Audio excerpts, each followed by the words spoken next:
అందరికీ షలో ప్రార్థన. మహాగణుడ, మహోన్నతుడ, సర్వాధికారి, సర్వసృష్టికర్త, అనునిత్యము వేలాది దూతలతో పరిశుద్ధుడు పరిశుద్ధుడు పరిశుద్ధుడని ప్రతి గానములతో పొగడబడుచున్నటువంటి మా ఆదానాన్ని మీ ఘనమైన నామమునకు స్తుతులు చెల్లించుకుంటున్నాం. ఈ ఉదయకాల సమయంలో గ్రేస్ గాస్పెల్ మినిస్ట్రీస్ ద్వారా అనుదిన వాక్య ధ్యానం మేము ధ్యానిస్తూ ఉంటుండగా ఆ వాక్య ధ్యానంలో మాకు తోడై ఉండి నడిపిస్తూ ఉన్న విధానం బట్టి మీకు వేలాది స్తోత్రాలు చెల్లించుకుంటున్నాం.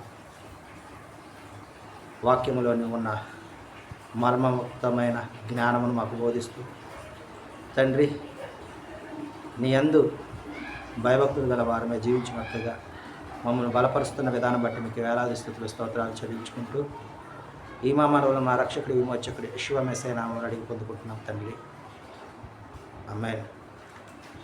ఈ దినము నెహెమ్యా గ్రంథము 1వ అధ్యాయం మనం ధ్యానించుకుంటూ ఉన్నాం. ఈ 1వ అధ్యాయంలో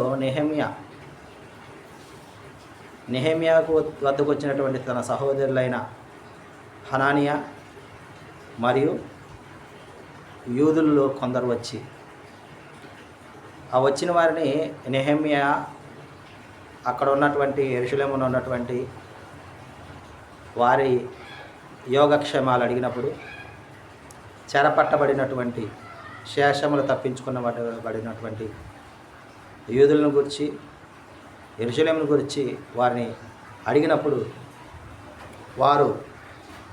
వారి గురించి వారు బహుశ్రమలు నిందను పొందుతూ ఉన్నారు. యెరూషలేము యొక్క ప్రాకారములు పడగొట్టబడ్డాయి,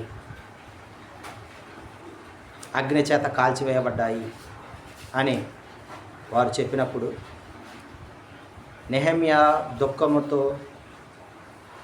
ఉపవాసం ఉండి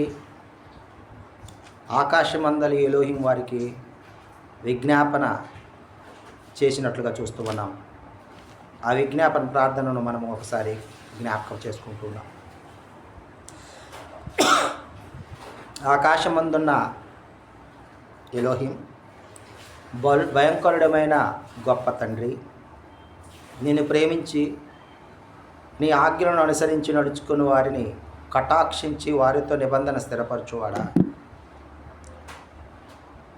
నీ చెవియోకి నీ నేత్రములు తెరిచి నీ సన్నిధిని దివారాత్రము నీ దాసులమైన ఇజ్రాయేలుల పక్షముగా నేను చేయు ప్రార్థన అంగీకరించుము. నీకు విరోధంగా పాపము మేము చేసితిమి,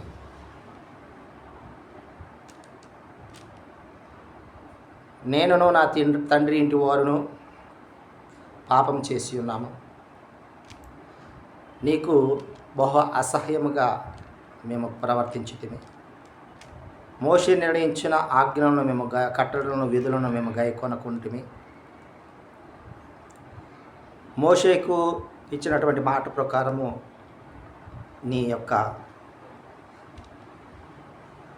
నిబంధనను స్థిరపరచుము, మా ఎడల స్థిరపరచుము అని మేము నీ ఎడల మరలుకొని విజ్ఞాపన చేసిన ఎడల మీరు మా యొక్క మొరను ఆలకించి మాకు అనుగ్రహిస్తున్నటువంటి కృపను మేము పొందుకొనను ఆగున మా యొక్క ప్రార్థనను మీరు అంగీకరించి మోషేకు చేసినటువంటి నిబంధనను మాతో స్థిరపరచుము తండ్రి అని నెహెమ్యా యెరూషలేములో చెరపట్టబడినటువంటి శేషము గురించి ప్రార్థన చేసినట్లుగా ఈ అధ్యాయం మనము గమనించగలం. ఆమేన్.